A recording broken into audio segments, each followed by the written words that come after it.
Hello, good evening. Is this Michael? Yes, this is Michael speaking. Hi, this is Kevin of callcentertrainingtips.com. I'm calling for your phone coaching session. Oh, yes. Are you available right now? I am available right now. Okay, good. So let me just get your info. Just one moment. How was your experience with the lessons?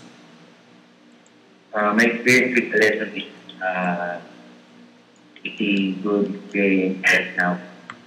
I'm studying something in my writing, but it's okay. Sorry, say that again.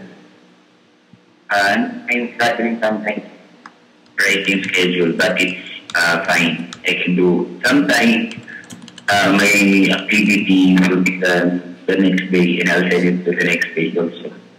Okay. Mhm. Just like the lesson 4, I forgot to. Okay. Yeah. I see. You just sent that in. What's your favorite part? That is the last one. The what? The lesson 7. Lesson 7. Okay. What do you like Yes. about lesson 7? For the lesson 7, I like it because I got a new notebook. My new notebook was, uh, my new notebook was a good to write, and it's all about this year. Okay. So the question, because in the failures, I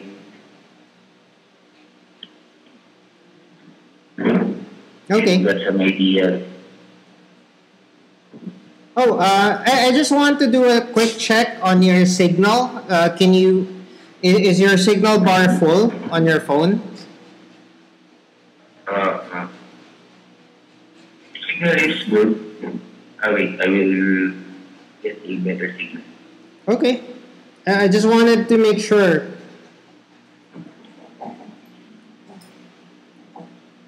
Oh,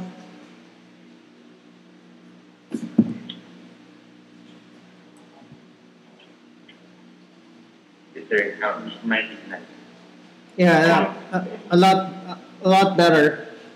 Okay. I can hear you loud and clear, but earlier there were times when it went quiet for a few seconds. Uh, it's So, because here in our area, it's kind of raining oh, a it's little it, bit. it's raining right now. Not usually. Okay. So, by the way, what's your least favorite part? What don't you like? Which one did you have a hard time? I've been having a hard time on the lesson. Which one? Lesson. Wait. The lesson 6 Lesson with the six. funded formats. I didn't reach the 100 list. Tell me Oh, about yourself, that's my weakness. okay, I only get almost 30 on the about myself. My weakness only 5. okay. That's all. It's always a good idea to make it longer. You can always come back to it and make it Yes. longer because that's a really important part. In the first part, in your first 3 weeks, you have to make your answers as long as possible. Okay. So Okay. especially with the parts where it says give me instructions or tell me a story or Mm. explain or discuss, it has to be longer. Okay. I will get back to you. Okay. Is my signal is good? I Yeah, I received hear you. your call. I hear you loud and clear. Um, Okay. So, why do you think it's important that you have to write 100 sentences? But sir, I didn't receive any clear signal. Oh, okay. Why do you think it's important that you write 100 sentences? Ah, it's quite writing 100 sentences because it will make my thoughts more clear if I having a interview session in Mm-hmm. my BPO job hunting. Okay. And I will get back to it, finish 100. Okay.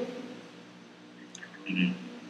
So yeah. So what we're going to do is we are going to go through your session one. Mm-hmm. Lesson one, activity one, and I'm going to read. Yeah, I'm going to read through your answers and give you some feedback. I'm going to give you some corrections. I'm going to read it aloud and give you some corrections on what to change, what to adjust, and give you some tips on how to answer these questions because these questions are usually asked during the day to day during the usual interviews. Okay. Hello. Hello. Yeah.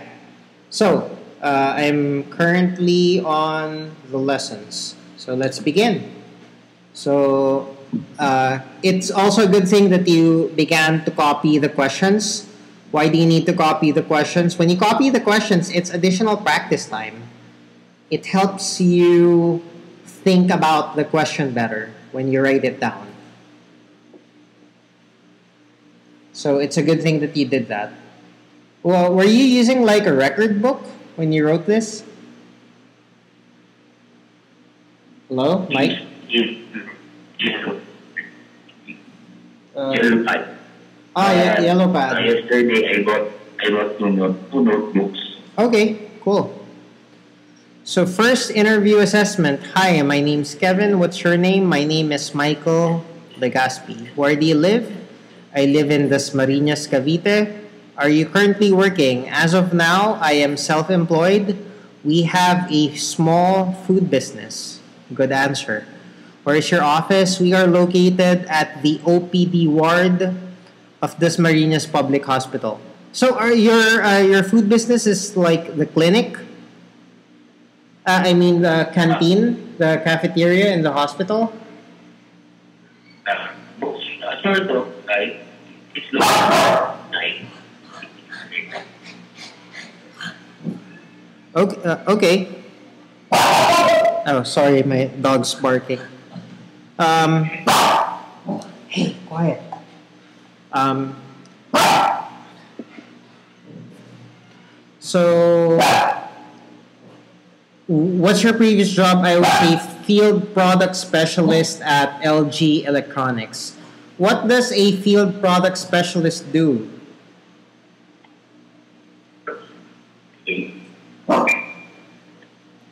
Oh, your signal's bad. I can't hear you now.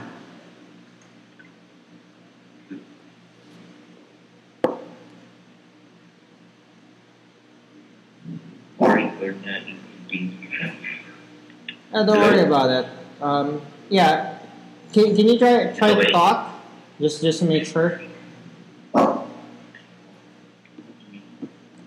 Hello? Hello? Yeah. So my signal is okay? Yeah, your signal's okay. Okay. So, I'm a field product specialist. Usually, I am a salesman for LG home appliance Mm-hmm. on washing machine department. Okay, cool. How long have you been staying at LG? I've been working there almost 5 years. 5 years. 2013 up to January 31, 2019. 2019. So, 2015, starting February to December up to now, we are in the small food business that we have. Okay, that's good. I should ask you more about washing machines. Okay. We wanted to get the LG a few months ago. Yes, the LG is good because you choose the inverter one.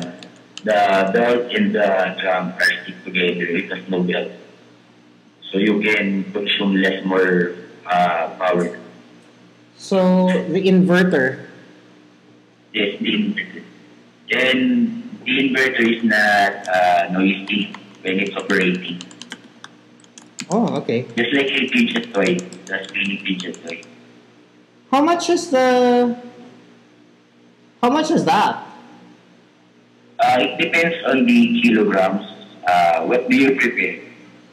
This If it is a 10 kilogram inverter, I remember it will cost 25,995. 25. It has a discount. It has a discount of 20% if cash payment.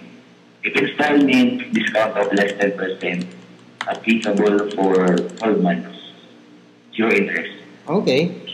Yeah, look into that. 10 kilogram inverter. Yes. The model is WF-D100M, as I remember. That was my WD100M. available unit. Okay. That sounds like a good washing machine. I'll put that on my notes. WD100M. Yes, WF. F like feather. Like tower. Flower like flower. WFD 100. 100M. Okay. I'll look for that. Yes. Okay. It's a load inverter, not a top load. Top load. Yes. Mas mahal yung front load, di ba? Oh, yes. May shifter kasi siya. May? Front load.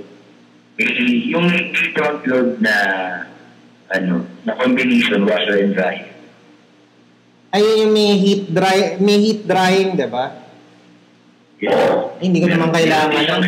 Yun, mas kung yung sa steam mas okay kasi dahil na dun sa mga yung COVID. At ay yung germs doon. Pero ako mag-benefit. Wala na sa Usually, hindi naman no? Ako kasi mas gusto ko yung normal dryer lang. Okay naman kasi mainit naman sa atin.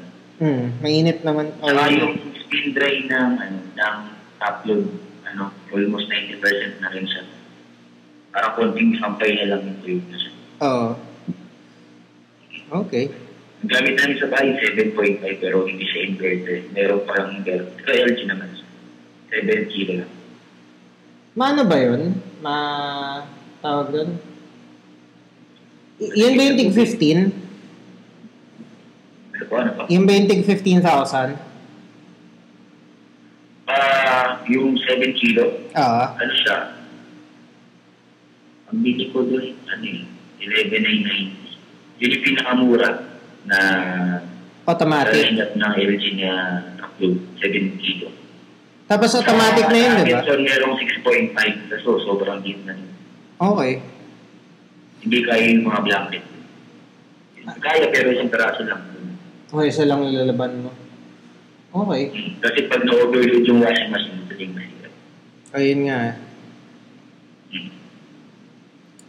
Ayan.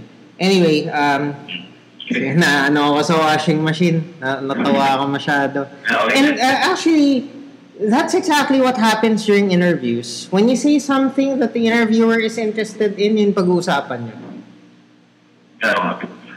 That's why, napansin mo, with some of the questions, it's about your personal background, it's about things that you did in the past.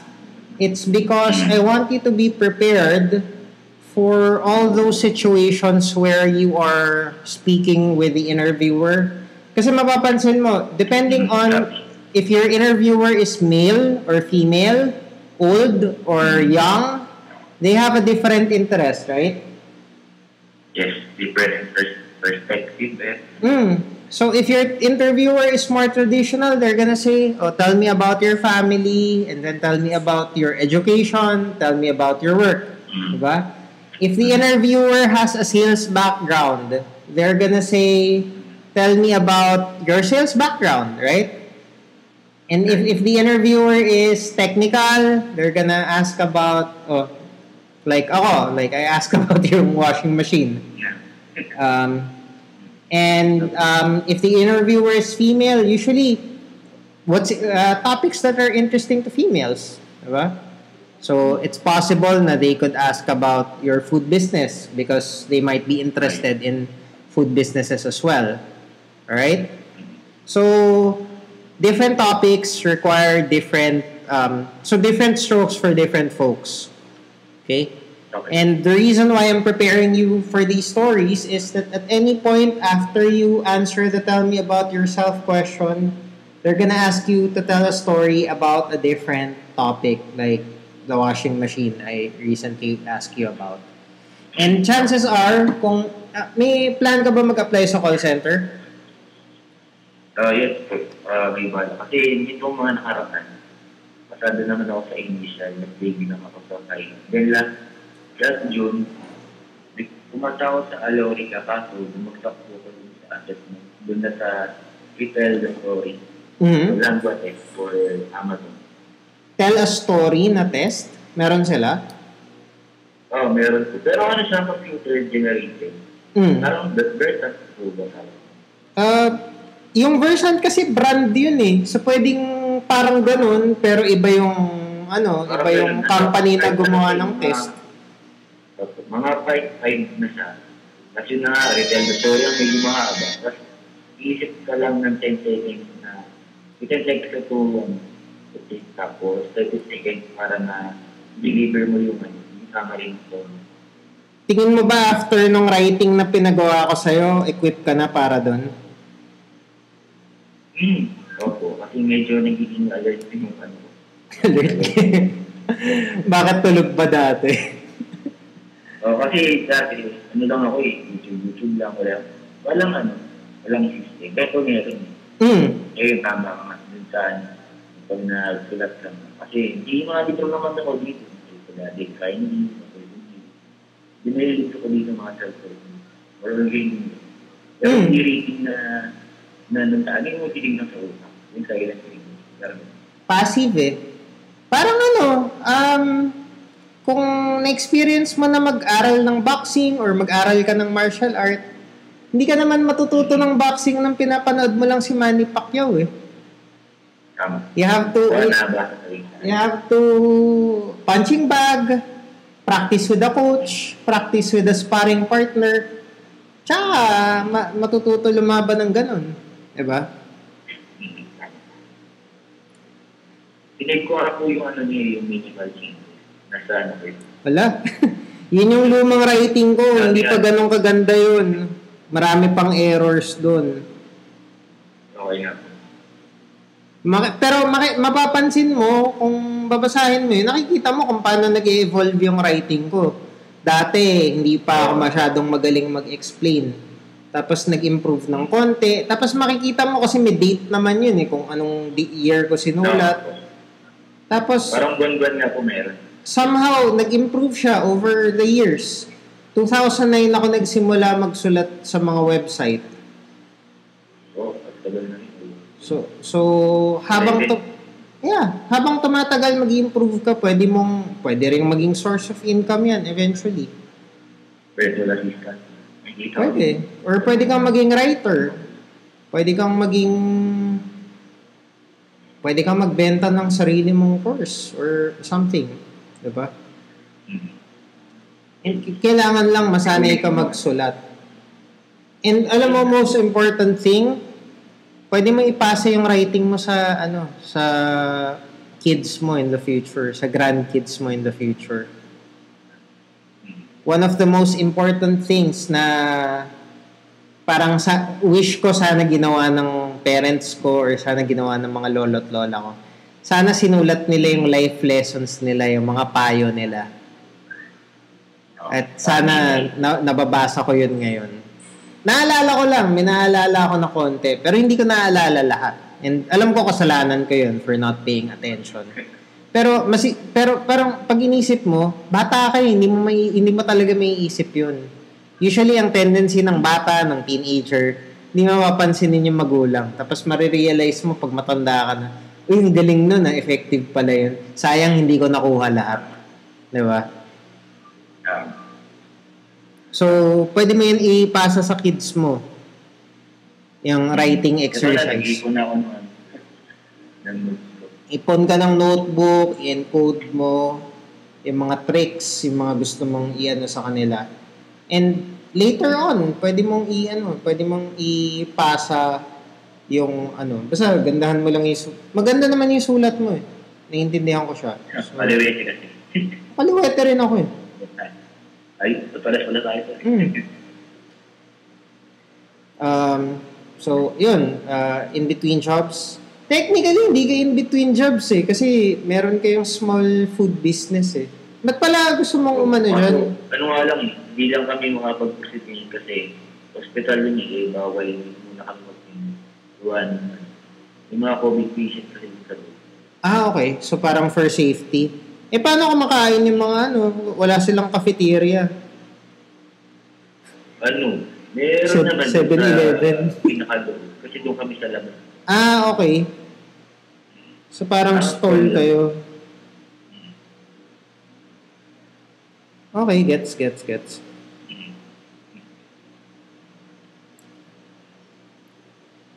Where did you finish college? Unfortunately, I didn't finish my college. What was your course?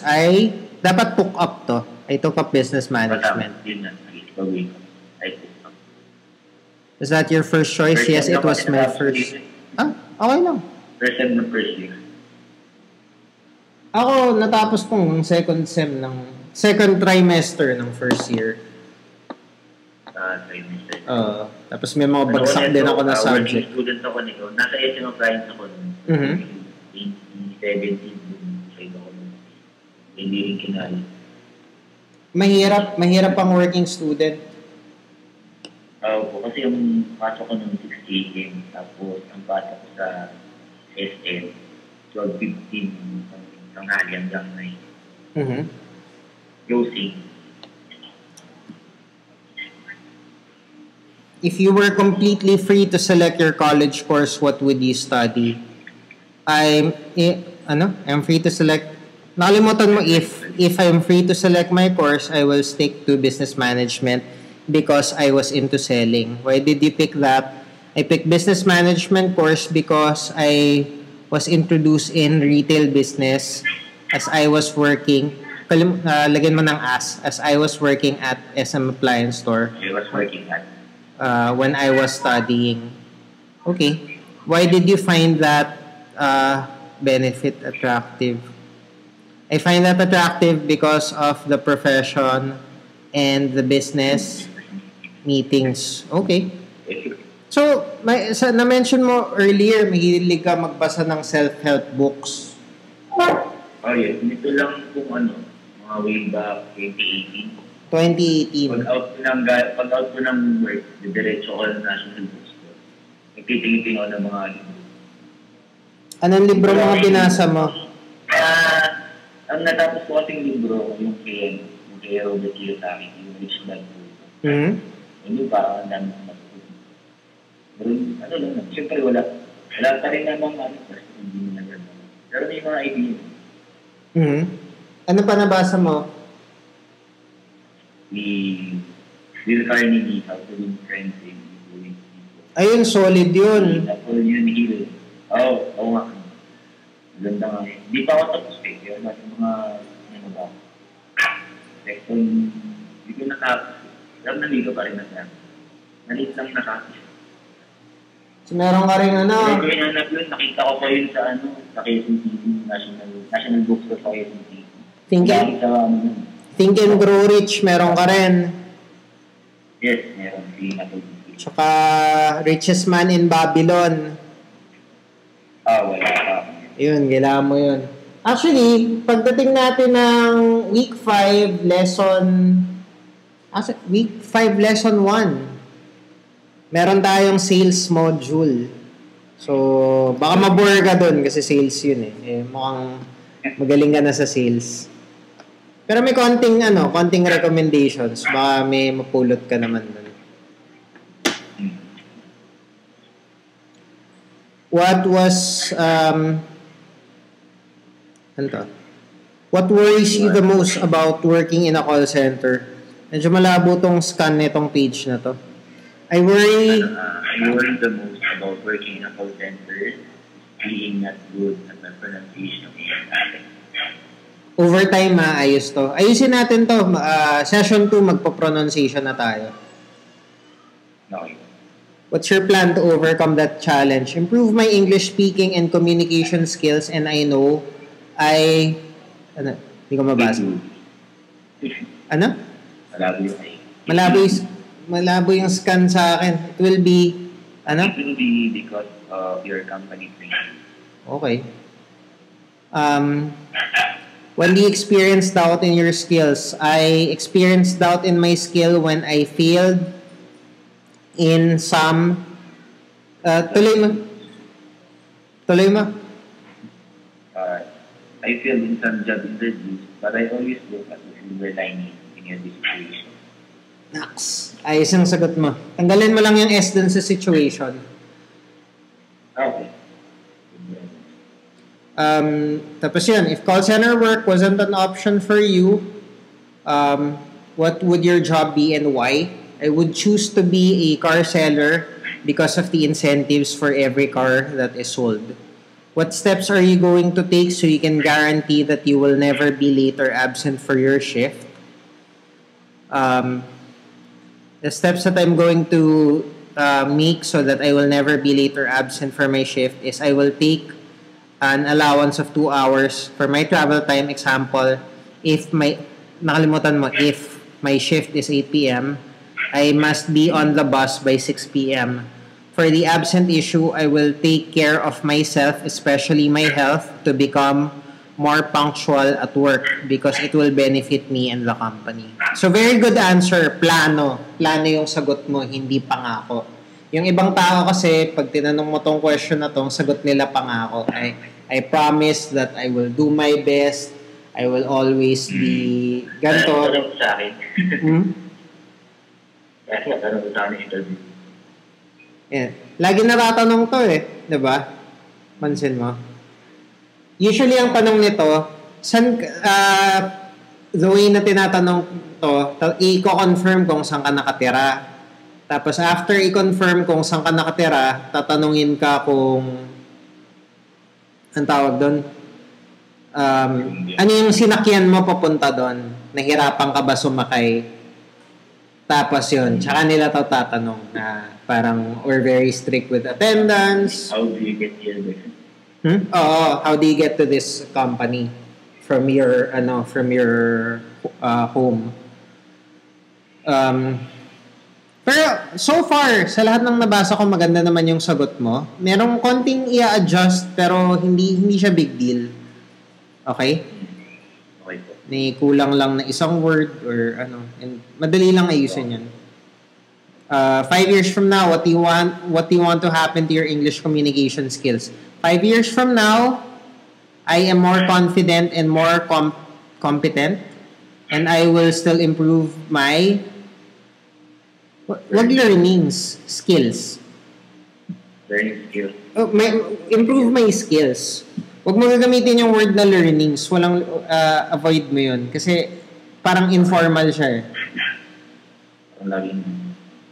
What do you want to happen to your monthly income? I will save 20% of my salary. Alam mo, ang kulang dito, magkano yung gusto mong monthly income? Kalimutan mo sabihin. Kailangan ilagay mo kung magkano yung target mo. Kasi, this is preparation for where do you see yourself 5 years from now? Yun yung actual question na itatanong. And what is your expected monthly salary? Or what is your target monthly salary? And kailangan, when you deliver your answers to those questions, dapat confident ka. Okay? Kaya kita hinanda dito. What do you want to happen to the size of your bank account? I will work overtime and invest in the dapat to, stock market. So, yun.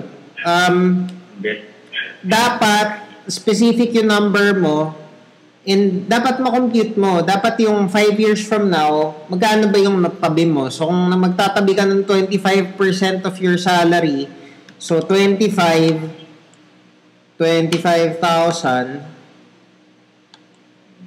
times 13 times 5 times 0.3, 487,500 yung matatabi mo after 5 years. So, times 3, no? 25% lang pala. 0.25. So, 406,250 lang to. So, yan yung pera na matatabi mo sa stock market. Yan yung ano. And it's very important kasi dapat tugma yung sagot mo sa where do you see yourself 5 years from now dun sa what's your expected salary. Kasi different situations. Sometimes the situation is barat yung kausap mo na recruiter. So, tatry niyang ibaba yung offer sa'yo. Which, I'm sure hindi ka papayag dahil may sales background ka. And marunong ka mag-handle ng mga ganyang situation. Yung mga low baller na tinatawag. At the same time, gusto mong i-prove sa company na kaya nila yung yung magsistay ka sa kanila long term. So, kunyari, example na narinig ko sa ibang student or sa ibang taong kinoach ko. So, where do you see yourself 5 years from now? Oh, I want to buy a house, I want to buy a car, and I want to travel the world. Kung yun yung goal mo, hindi kaya ng call center income yun. Kasi, kung 25,000 a month yung sweldo mo, ang maximum na matatabi mo in 5 years is 2.2 million pesos. With 2.2 million pesos, makakabili ka ba ng house, car, tsaka travel the world? Kulang yun. Pwede siguro isa lang doon. Diba? Isa lang doon. Or kung gagawin mong 10 years from now yun, baka pwede. Or baka 15. Kasi kung isa lang doon. Kasi syempre, may iba ka rin namang responsibilities, may iba ka rin obligations, may iba ka rin expenses. So, kulang talaga. Parang kailangan sakto yung goals na sinishare mo sa interviewer dun sa salary mo. Gets? Parang inline. Oo. Kailangan binilang mo na yung cost mo and it makes you sound more intelligent din sa interview. Okay. Mag-win ba? Okay. And uulit din tong questions na to sa week 4 and sa week 6. Okay. So, ibabalik ko rin sa iyo tong questions na to. What do you want your job title to be? I want to be a customer service representative. 5 years from now. So, kailangan nag-level up ka na rin. Oh, next. What do you want your health and body to be like? I want to be fit and healthy. Okay lang. I want to be fit and healthy. So, kailangan clear. Describe mo ano ba yung fit and healthy. Diba? Mm-hmm. Ano yung numbers related to that? Ano ba yung fit? Ano ba yung waistline ng fit? Ano ba yung waistline ng healthy? Ano ba yung... Nag-gym ka ba? O yun. So, pwedeng ganun. What hobbies will you be pursuing? My hobby that I'll be pursuing is to be a gaming streamer. Parang yung 5 years old.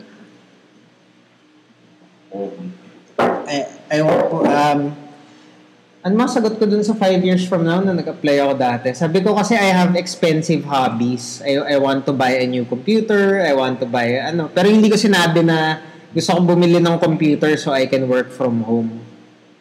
Sinabi ko lang I want to buy a new computer. I want to buy I'm learning how to cook. So I'm collecting cooking cooking tools and cooking gadgets for my kitchen. Tapos I'm I want to buy a mountain bike, mga tipong ganun. Sabi ko lang ano gusto kong bilhin, and yun yung sagot ko sa kanila. So ito 5 years from now, I will travel to visit Japan, America, Korea, and Sagada in our country. Actually, technically, kaya to 5 years from now. Pero medyo ipit yung, ay hindi, mahal. Ang pinakamahal dito yung Amerika eh. Parang almost 100,000 ticket lang. So, kung meron kang kamag-anak or kaibigan na mag-house sa'yo, magsa-sponsor sa'yo, doon ka muna titira habang nagbabakasyon kayo doon. Okay lang. Pero yun, kailangan masanay ka gawin yung math dito para mas confident ka sa delivery mo. 'Di ba sa sales, pag kino-compute mo kung magkano yung masasave nila doon sa washing machine pag kinuha nila yung mas mahal, mas confident ka na, ito 46,000 lang. Paano ko nalaman yung 46,000? Yun yung presyo ng front load na tinitignan ko sa LG dati. Ano lang nangyayari yun eh? Yun yung kulay itim na front load na yun nga, may heater. Yun, parang nasa 46 yata yun. Hindi ko lang maalala kung yun yung list price o yun yung may discount na.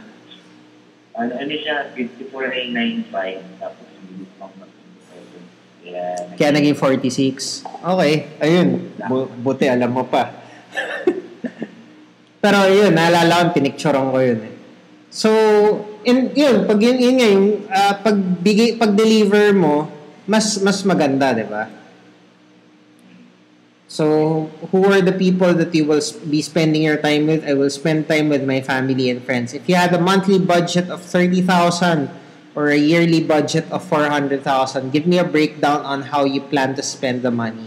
If I had 30,000 or 400,000 yearly budget, I will give the 50% of my budget to my family and make them profit for it. I will tell my parents to continue our food business.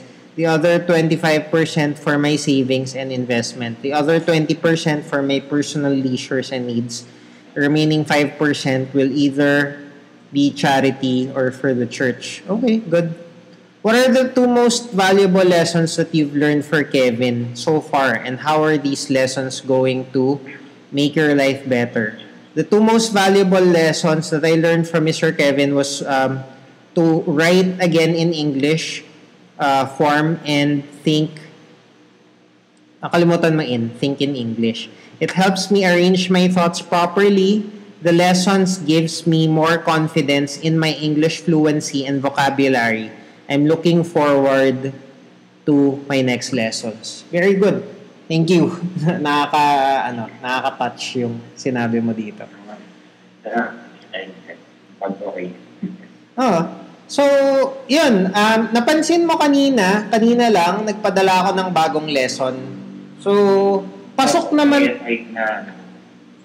Sorry? Hello? Rinig mo ako? Okay. So, pansin mo kanina, nag-share ako ng lesson na bago.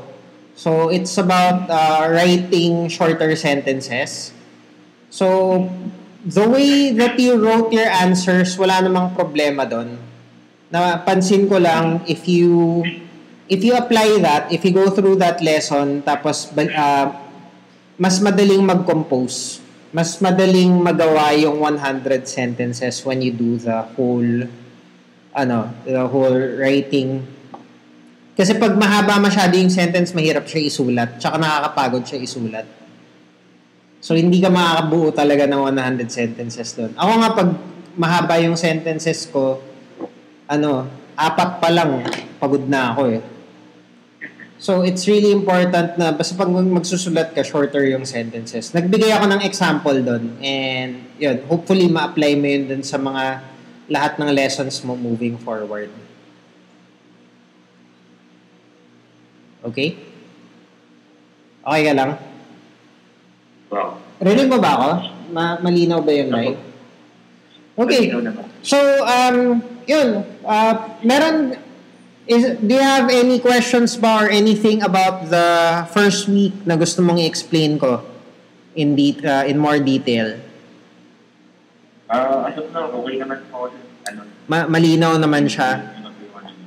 Oh, tapos ito pala, pag feeling mo merong kulang dun sa lesson or feeling mo may gusto kang i-explain ko pa, pwede ka mag-request ng topic or mag-ask ka lang ng question tapos i-expound ko yun. Pag feeling mo kulang yung pagka-explain ko dun sa isang part or interested ka lang dun sa part na yun, gusto mong malaman ng more details pa, sabihan mo lang ako. Tapos i-expand ko yun, gagawa ko ng separate lesson para doon. Tapos i-share ko sa'yo. Ayun. Tapos, on our next session, magpo-pronunciation tayo. So, depende. Basta mabuo mo yung set. Okay. Pag nabuo mo yung set, magsiset tayo ng phone coaching. And it can be Sunday or kung hindi Sunday, sabihin mo lang. Isi-schedule ka ng admin namin. Siya na yung Okay. So, ang mangyayari dun sa next phone coaching session natin, we are going to go through dalawang pronunciation activity. Sa week 2, ilang week 2 lessons na yung natanggap mo so far? May closer yung una yun. Ay, yung una pa lang. Okay. Pagdating mo ng week 2 lesson 4, week 2 lesson 3, pronunciation activity yun. Okay. So, yung pronunciation activity na yun, it's about the most common, what do you call that? The most common pronunciation errors. And how to fix them. So, may tips doon kung paano mo ayusin yung PNF, BNB. Sanay ako din sa amin. Kaya, pag may mga foreign na nakausap, pinakain namin, para yung gano'n siya na pag-ayan ako. Oo. Alam mo, natutuwa ako sa background mo kasi ang unang trabaho ko outside ng namin is sa mall. Ang pinakaunang trabaho ko sa mall, nag-sales ako sa mall. Ang unang trabaho ko, dahil parang panibol na ako, Chinese na ako. Dito lang ako parang nag-gym na ang knowledge ng pag-ayan. Yung mga chemical na, binibenta ko yung TV na yun. Mga OLED. Dapat pala, ikaw tatanungin ko eh. Bala ko bumili ng aircon na LG. Kaso nga lang nag-quarantine. So yung kukuhaan namin. Sa kwarto niyo lang ilalagay. Oo. Pwede na yung mga 1 horse o kaya 1.5. Kasi ang 1 horsepower, ang kaya niya i-cover na lamig. 16 per meter per by 4. Ang aircon kasi, matipid yan kapag sakto yung pumuti ng lamig. Sakto yung? Example, kasi nalaka yung, kasi, kung na-reach na ng aircon yung lamig ng kwarto, mamatay na yung niya. Para motor, at mag-switch to stop pa yung fan. Tapos, for example, binigyan mong aircon, 0.5 lang. Ang kayang i-cover lang ng 9 per meter. Kasi paglalagyan niya, 16 per meter, kahit maliit yung aircon, lalaki yung kuryente mo kasi hindi siya titigil magmalamig hanggang hindi siya na-reach yung tama ang malamig ng sukat sa ng kwarto. Okay. So dapat at least mataas dun sa mataas na horsepower. Parang natitid siya. Pero kung kwarto lang, pang-auto ba yung same? Apartment? Yung 1 or 2. Lagi na lang 1 or 2 ang mga apartment. Oo, kadalasan. Pero medyo malaki 1 or 2. Yun nga sabi ng friend ko pwede akong kumuha ng 1.5 para palamigin ko na yung buong lugar Pero, inaano ko muna kasi hindi ko rin alam kung gano'ng katagal yung contract ko dito sa space Kasi parang ano to eh, parang apartment / ginawa ko ng office. So yung baba office, yung taas kwarto. Parang ganun. Pwede naman siya pa-survey mo para alam yung tamang setup. Libre yun. Free survey. Talaga? Survey ng technician mo yung room na paglalagyan. Para may rin kayo kung magkano magagasin yung sa breaker, sa bracket. Yung lalagay yung outside. Ang rin-recommend sa akin ng friend. Ang lalagyan yan, after tubig. After? Ma-estimate ko kung magkano. Pero sa LG, pre-installation niya alam mo. Oo. Pero silang wing. Kasi may ibang brand at gaya ng carrier, ang mahal yung installation ko nung nasa 7.5 sa brand. Pero tayo yung direct sales. Meron akong nakausap sa Facebook or sa carousel, hindi ko na maalala. Parang ang ino-offer nila yung LG na dual inverter. Dual inverter. Kasi dalawa compressor mo. Tapos binebenta nila at parang 25 kasama na install. 20. Mag-i-install LG. Technician ng LG. Hindi ko alam kung technician sila ng LG. Parang ang sabi sa akin, distributor daw sila. Distributor daw sila. So, and napansin ko, pareho sila. Pwede kang, mas mura kasi mas mura sa Abington kung sa LG. Ayun nga. Lagi kami sa Abington. Yung baka laban nyo dati. Hindi, pero mas mura sila ng konti eh. Kasi parang for the same thing sa Abenson, ang budget mo dapat 35,000 o 36,000. Yung nakausap ko, distributor daw sila, 25 lang. Ay, basta good limit naman siya. Kasi, parang bagong yun. Okay na yun, no? Bago lang problema. Okay. Tignan ko. Pero pag-isipan ko pa kasi baka pag second year namin dito, kuha ako ng aircon. Wala pa yung parang bago pa. Kakalipat ko lang dito eh. Tapos nag-summer, ngayon tapos na yung summer, hindi na ganun kainit. So yun. Summer ng tapos nila dun yung mga aircon promoter. Tapos nga pala, tuloy mo lang yung writing activities. Tapos every time na may i-share ako sa'yo na bagong rule, like yung one sentence paragraph, i-apply mo. Nga pala, bago natin i-conclude yung session, papadalang kita ng recommendations. Okay? Tapos, rine-record ko rin to. So, share kita ng copy. Okay. I-upload ko to dun sa YouTube ko, pero ipa-private ko muna para mapakinggan mo. Kung gusto mong i-share ko, okay lang. Kung gusto mong i-private ko lang, okay lang din na private lang siya. Pero pakinggan mo muna bago mo kasi baka may part na gusto mong itanggalin ko or okay lang sa'yo. Teka lang. Diba? So, ito yung recommendations for week 1. Gumawa kasi ako ng ang ginawa ko kasing system, every time na nag-check ako, linilista ko lahat ng mali. Tapos yung pinakamadalas na mali na na-encounter ko, linagay ko sa isang file. Yun yung pinapadala ko sa recommendations. Okay. So, yun. Medyo, Gano'ng katagal bago mo nabuo yung lessons? Based on experience. Yung iba naman, kaya ko isang araw, bigla ko nasagal yung PM. Dun sa top 100. Kanina ko lang natapos yun. Nag-start ako ng alas 9, natapos ko ng mga alas 2. Okay. Kasi yun, bumili na ako ng bagong note. Masarap din kasing sulatan. Kaya ginanaan ako magsulat. Sales ka eh. So, maganda yung yung teaching skills mo eh. Kasi technically, ang sales, tinuturuan mo lang si customer paano bumili. Paano mamili, paano bumili.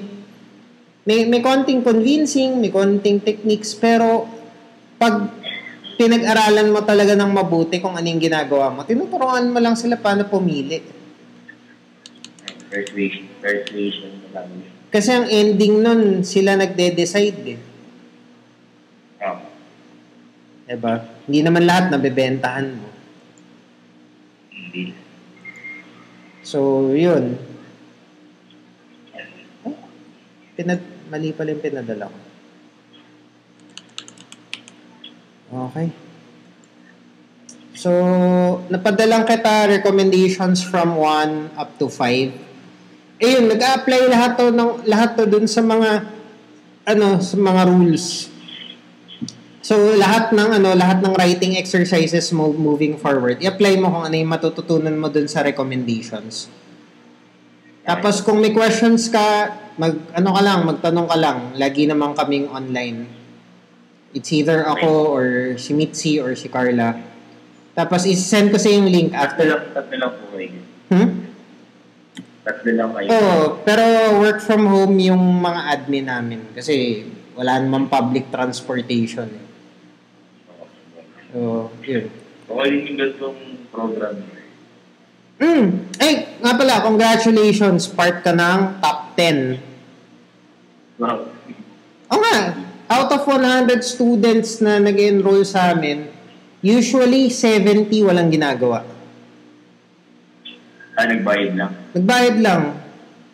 Tapos, kaya pansin mo dun sa nung nag-enroll ka, lagi namin sinasabi, gagawin mo yung writing activity, mag-phone coaching tayo. Tapos parang 3 beses namin tatanong, pag nag-enroll ka, hindi yung bayad ka lang, tsaka basa ka lang. Gagawa ka ng writing activity, tsaka mag-phone coaching tayo. Kasi, kaya namin ginagawa yun, kasi magastos mag-follow up. Kasi paano ba mag-follow up? Diba, meron kaming class list, nandun yung pangalan, email address, phone number. Pag wala kaming natanggap na, i-check namin sa email address namin, lalagay namin yung email, i-check namin. May pumasok na email, wala. Walang email. So, i-email namin siya, tapos ite-text namin siya, Facebook Messenger. Kung Facebook Messenger, hahanapin namin siya sa Facebook. Sasabihin namin, kamusta ka na? Nasa na yung writing activities? Nag-enroll ka ng gantong date, inaantay ka namin. Tapos yun, worst case scenario, tatawagan namin. So, ang daming follow-up nun. 300 na ngayon, di ba? Nakita. Nag-increase na kami to... Yun nga, nakakapagod din gawin yun. Yung admin namin, nag-check every week kung ilan na yung na-complete. Tapos mag-schedule kami ng phone coaching. And ito napansin namin na trend. Lesson 1, 30 yung magpapadala. Lesson 2, mga nasa 25. Lesson 3, mga nasa 20 na lang. Tapos pakonti ng pakonti. Kadalasan, within the first week, usually 4 lang nakakabuo ng 7. Tapos yung remaining na parang sa training lang din, kung sakali mo nang sa call din. Matatanggap mo pa rin lang. Parang dun sa vlog mo na nabasa. Alin doon? Ay, yung out of 30, 3 lang kami nakatira. 4 na lang yata kinatira. Oo. Pero itong good news ko, lahat ng nakabuo ng lesson 1, lahat halos umabot ng lesson 2.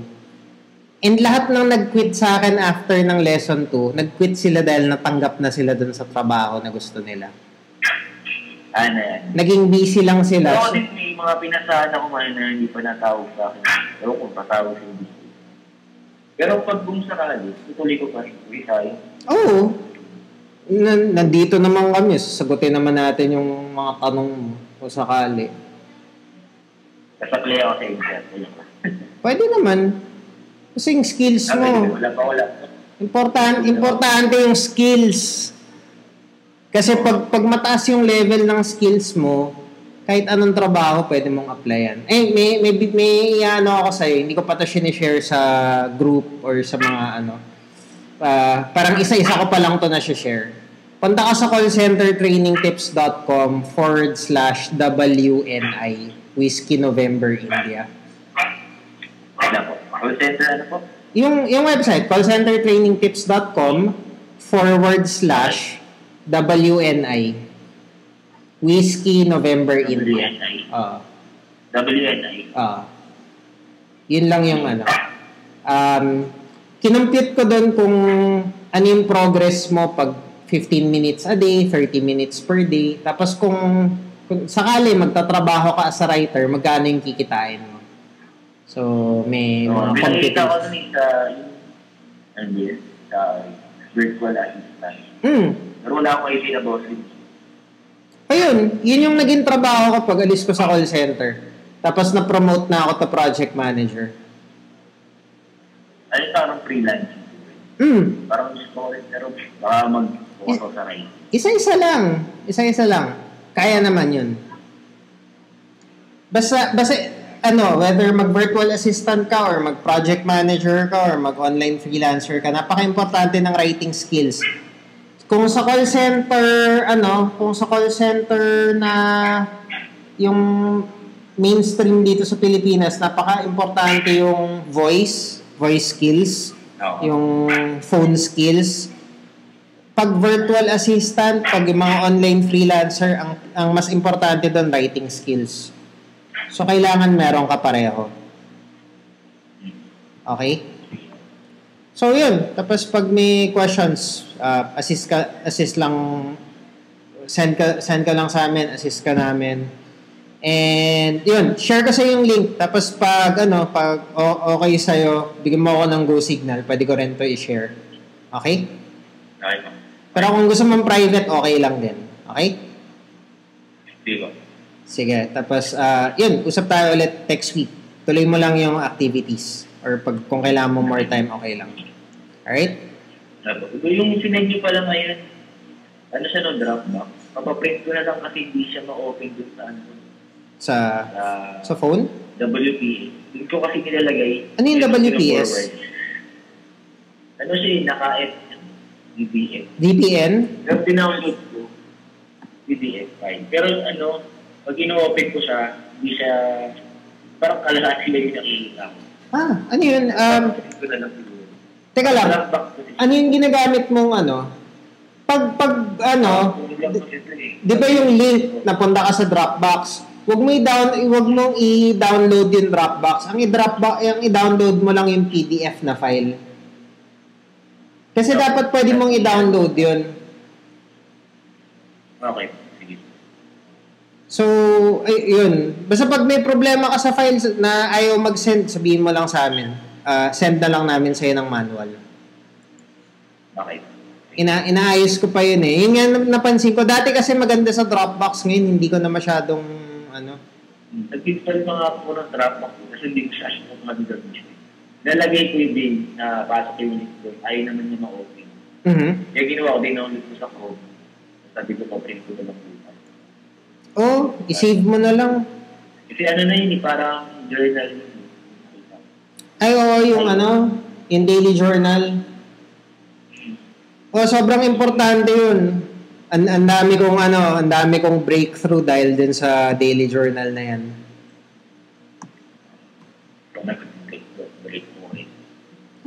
Kaya nga binibigay ko na nga sa yung tools eh. So yun, it's important lang mag-practice ka. Okay? So yun, usap na lang tayo ulit next week. Tapos pag may questions ka, message lang. Okay? Sige po. Alright. Ito na yung number niyo, sir. Ito na lang. Ito yung smart number namin. Pwede kaming pwede kami mag-outgoing call to smart. Hindi kasi kaya log dito sa amin. Okay. Sige. Okay. Alright, usap tayo ulit. Thank you. Alright, bye-bye. Okay, thank you.